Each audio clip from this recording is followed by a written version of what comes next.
Pemirsa, ayah bunda dan bapak ibu guru tercinta, kita berjumpa lagi dalam Insan Cerdas Berakhlak Mulia, sebuah program persembahan dari Kementerian Pendidikan Nasional yang akan membahas tentang pendidikan anak usia dini bersama saya Novita Enji. Di episode kali ini kita akan membahas tentang keselamatan anak usia dini di sekolah. Seperti biasa nanti kita akan berbincang-bincang dengan seorang pakar, tapi sebelum itu saya ingin mengajak pemirsa untuk melihat aktivitas Paman Atuh bersama anak-anak. Paman, dorongnya kurang kencang. Iya, Paman, kurang kencang. Hei, kalau paman dorongnya terlalu kencang, kalian bisa terjatuh loh dari ayunan. Nah, kalau sampai hal itu terjadi, kalian bisa terluka loh. Oh iya, Paman.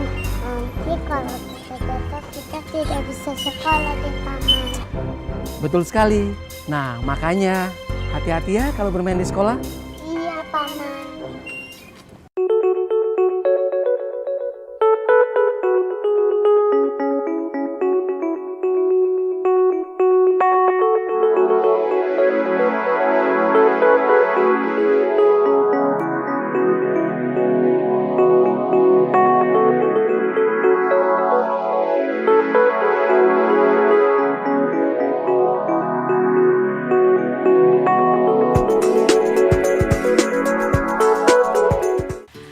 Wah, ternyata Paman Atuh lagi main ayunan ya sama anak-anak.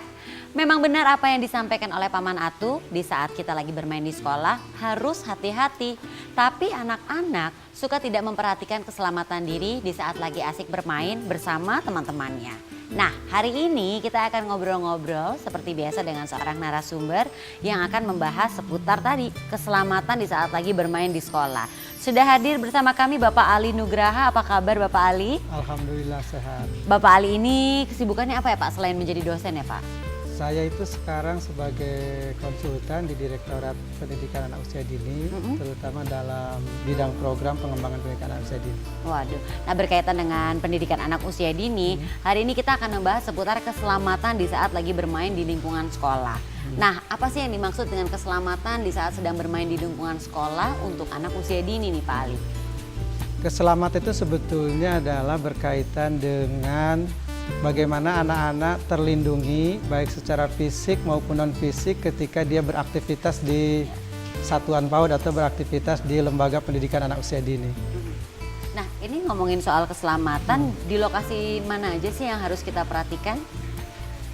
Ada dua tempat utama yang mesti Ya, diperhatikan oleh untuk kita. lingkungan sekolah, ya.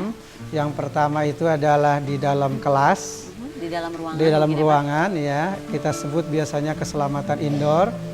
Kemudian yang kedua, kita harus memperhatikan keselamatan di luar ruangan.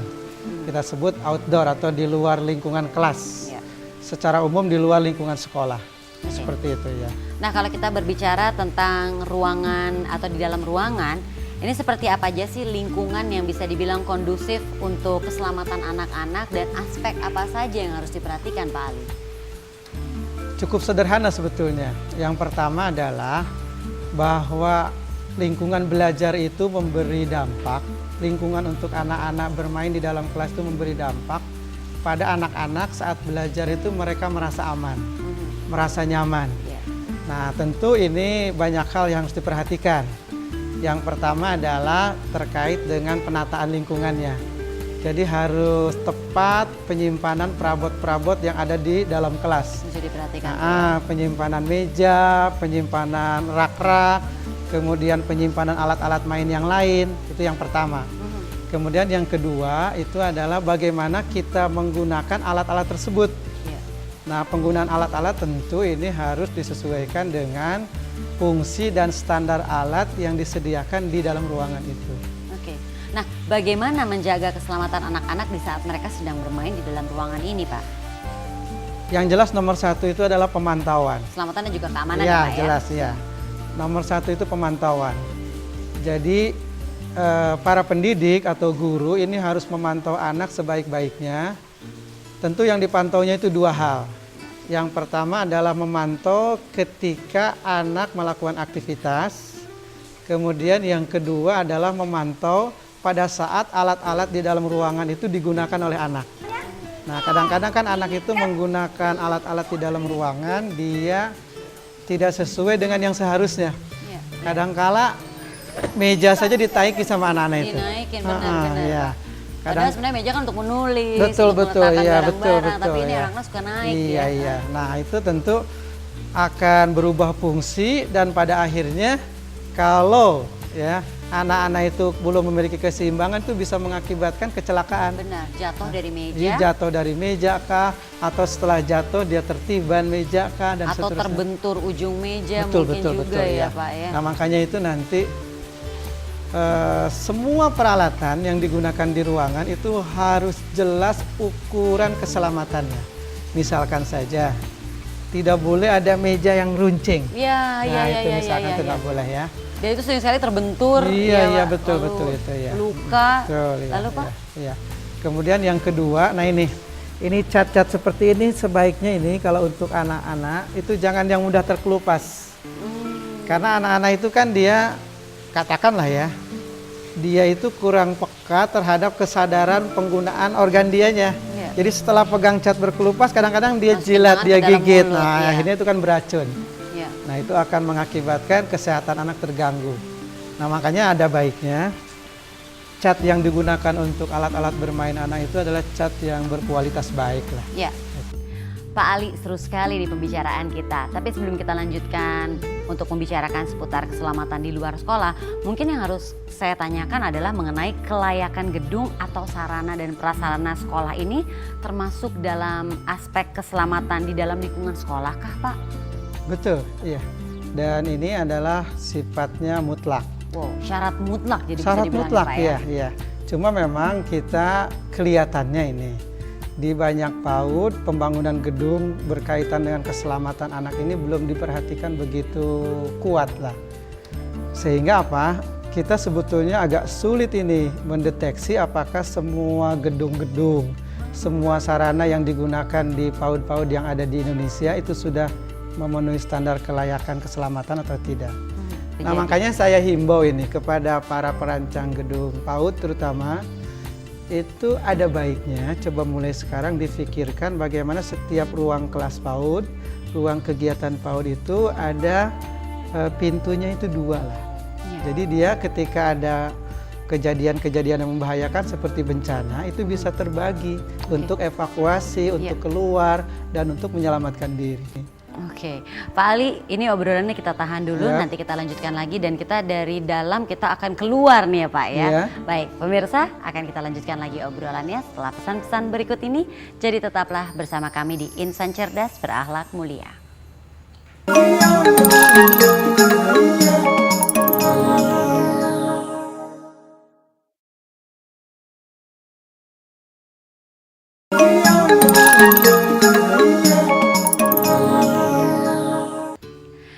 Anda masih menyaksikan Insan Cerdas Berakhlak Mulia. Kalau tadi kita sudah berbincang-bincang dengan Pak Ali tentang keselamatan di dalam ruangan, apa saja yang harus diperhatikan untuk keselamatan dan keamanan anak-anak. Sekarang kita akan beralih ke luar ruangan ya Pak Ali ya.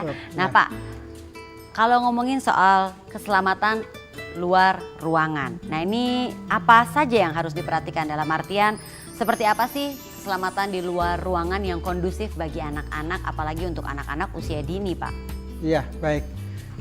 Luar ruangan ini juga merupakan hal yang sangat penting bagi, katakanlah, bagi penyelenggaraan pendidikan anak usia dini. Kenapa? Karena ruangan ini adalah tempat utama setelah dalam ruangan. Iya. Ya, tempat utama anak-anak melakukan kegiatan.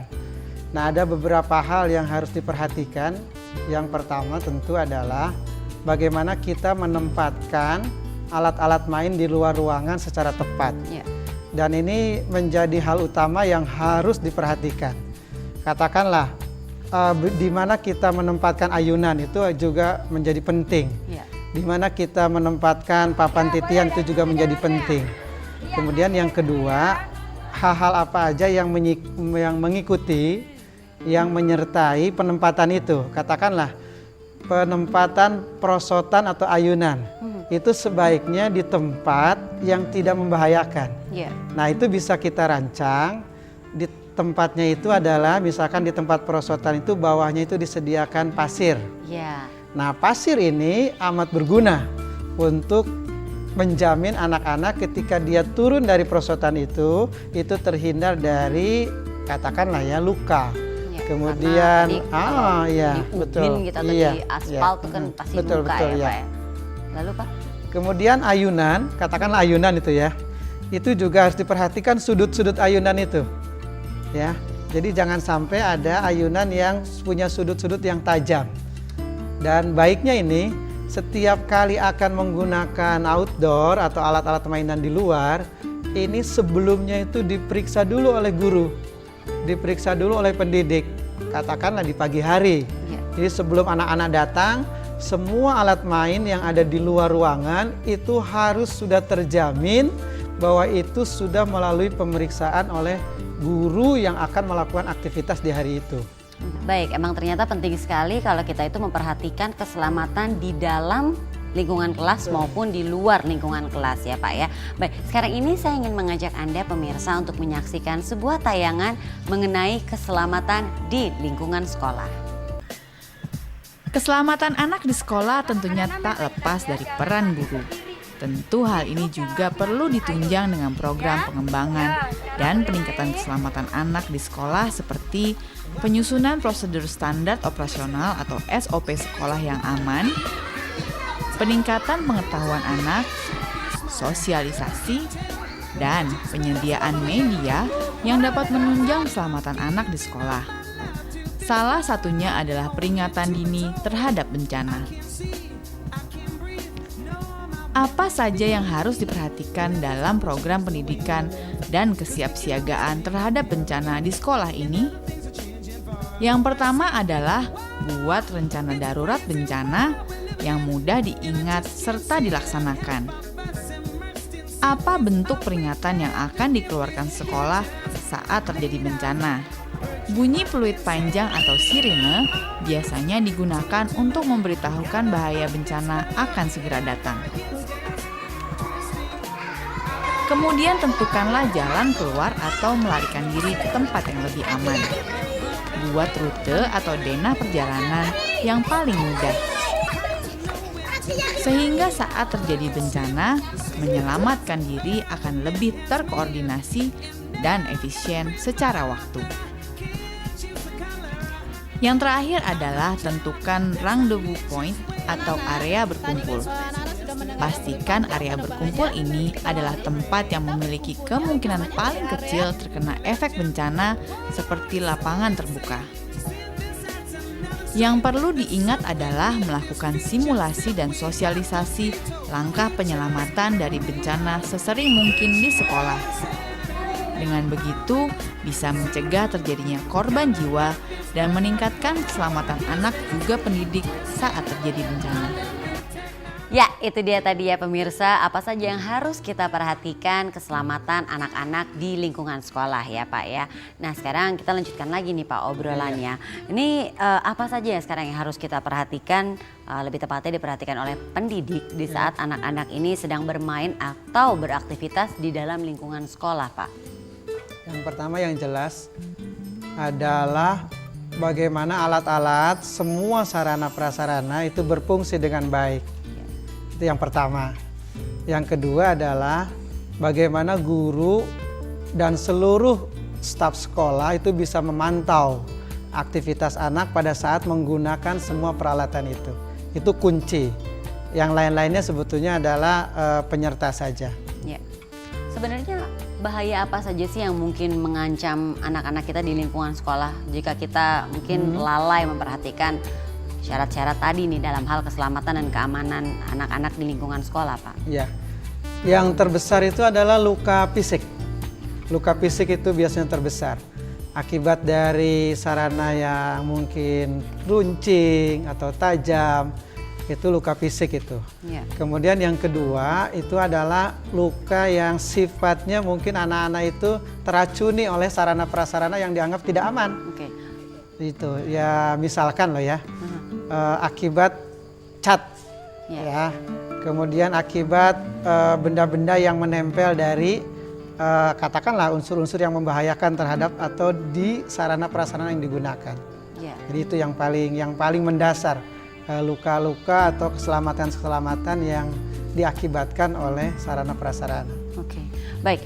Pak Ali, nanti akan kita lanjutkan lagi obrolannya karena saya sebenarnya ingin tahu kalau Pak Ali tadi sempat menyebutkan bahwa material atau bahan-bahan yang ada di dalam lingkungan kelas itu kan harus diperhatikan tidak boleh beracun dan berbahaya. Betul, ya. Untuk di luar kelas apakah seperti itu juga? Tapi jangan dijawab sekarang Pak ya. Nanti kita akan kembali lagi pemirsa, tetaplah bersama kami di Insan Cerdas Berakhlak Mulia.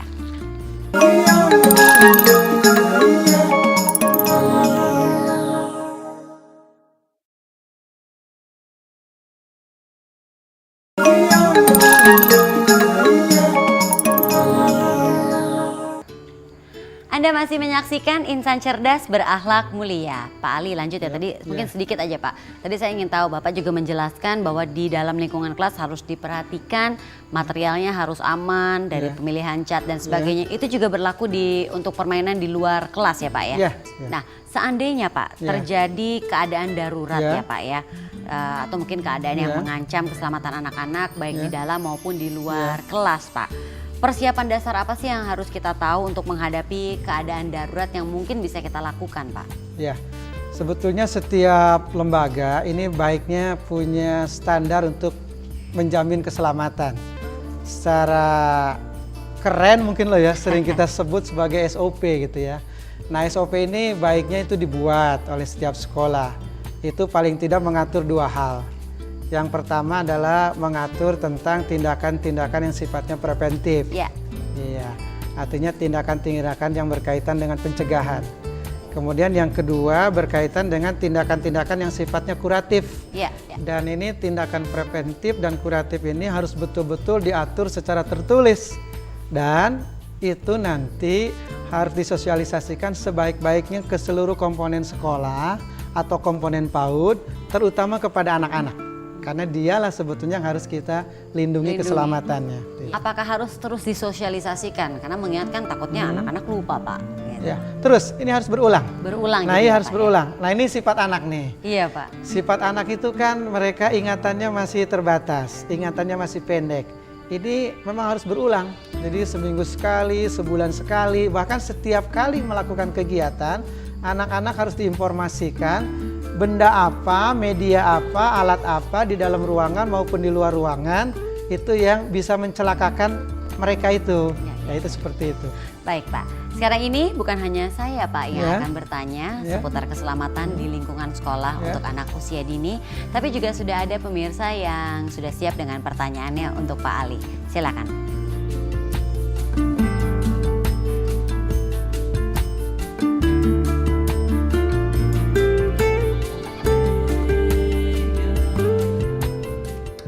Menarik sekali pertanyaannya, mungkin bisa langsung dijawab oleh Pak Ali nih tentang bagaimana menyelamatkan di saat terjadi gempa nih.